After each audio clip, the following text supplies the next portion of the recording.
activity. Hindi nga sinasabi. Basta activity lang, nagdamit lang.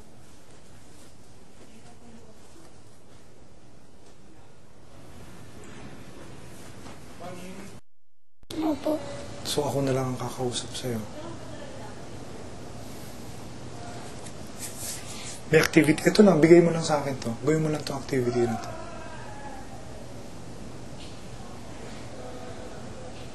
Ano pong gagawin namin? Mamili kayong damit. Kayo ni Chris. Mamili kayo ng damit. Bilisan mo, kung hindi, latak na lang yung maiiwan sa yung damit dyan. Yun na lang, anak. Yun na lang. Sige na, ito mo, gawin mo lang muna to. Gawin mo lang muna to. Sige na, tapos mag-usap ulit Pasensya na tayo. po. Okay lang naman, Bani. Iniintindi ka naman eh. Iniintindi naman kita eh. Kaso ako magsasabi sa'yo, Bani, inaabiso na nga kita eh, Bani. Huwag ka magbabase ng desisyon mo dun sa nararamdaman mo ngayon na ngayon. Okay? Yun lang. I'm telling you this out of experience, okay? Okay? Sinasabi, naiintindihan ko yung nararamdaman mo, anak. Naiintindihan ko yung nararamdaman mo. Sorry po. Huwag ka mag-sorry. Mas emotional pa ako dyan nung ako'y nasa edad mo.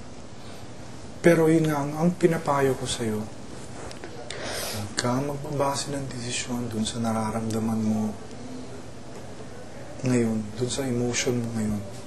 Ang mga desisyon ay hindi binabase sa emotion, okay? Ang mga emotion, papalipasin. Pag malinaw na yung utak mo ulit, then magde-decide ka ulit. Doon ka gagawa ng mga desisyon. Hindi based sa emotions. Okay? Payo ko yan. Pinapayuhan kita ngayon. Huwag kang magbabase sa lungkot na nararamdaman mo ngayon. Ngayon lang kita nakitang umiyak ng ganyan ulit. Na hindi ka na tumatawa o ano. Okay? Okay. Hindi na kita didiktahan kung ano dapat ang nararamdaman mo ngayon. Okay? Kung yun ang pakiramdam mo dun sa naging activity natin kanina, hindi kita mapipigilan. Hindi kita mako-convince otherwise. Although sinabi ko na sa'yo kung ano yung intention nung activity na yun. Napasayahin ka. Yun yung intention nun. Pero kung yan ang naging reaction mo, okay lang. Rerespetuhin ko yung nararamdaman mo. Okay? Kasi naramdaman ko rin naman yung lungkot. Okay? Pero ang mapapayo ko sa'yo, kung ano man yung nararamdaman mo ngayong lungkot, huwag ka magbabase ng decision based on that.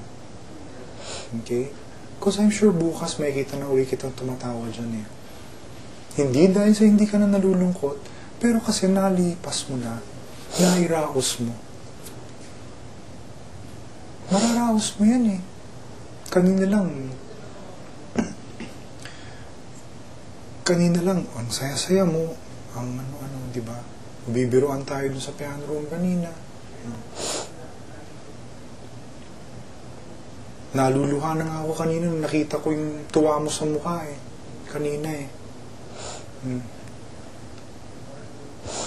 Pasensya na po.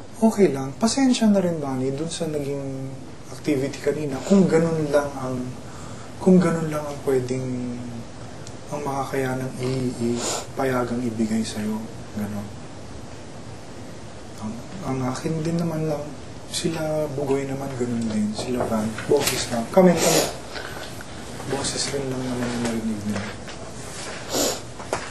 Ganon. Ha? Hindi na kita, kung malungkot ka, okay lang. Pero huwag kang magbabase ng desisyon yun, man. Wag. Opo. Sige na, gawin mo lang ito para sa akin. Mag-ano ka, pumili ka ng damit, maghilamos ka. Kung gusto mong maligo, magbilisan mo. Apple, sinong kadueto mo? Bugoy po. Si Bugoy. Mamili na kayo ng damit. Baka pwedeng kayo muna sumunod. Tayo na sumunod. Maligo ka na, ha? Maligo ka na. Yung pakiramdam mo, bubuti. Yung ligo sa akin, ganun ang pakiramdam ko eh. Thank you po. Sige na, anak. Sige na. Sige na, maligo ka na. O. Pero kailangan pumili ka ng damit. Kung hindi, latak yung maiiwan dyan sa'yo. Sige na. Sige na, yun na. Yun lang. Gawin mo lang nila itong activity na ito. Ito lang. Mamili ka ng damit dito. Mamili ka ng gown, ha? Ng gown. Ng gown. Yung pang glamoroso yan, meron pang ilan dyan. Ha? Opo.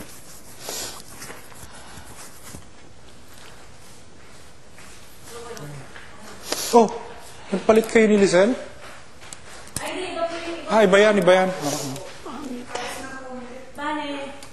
Ano bang ano yun natin? Gown? Gown or anything. Gown daw.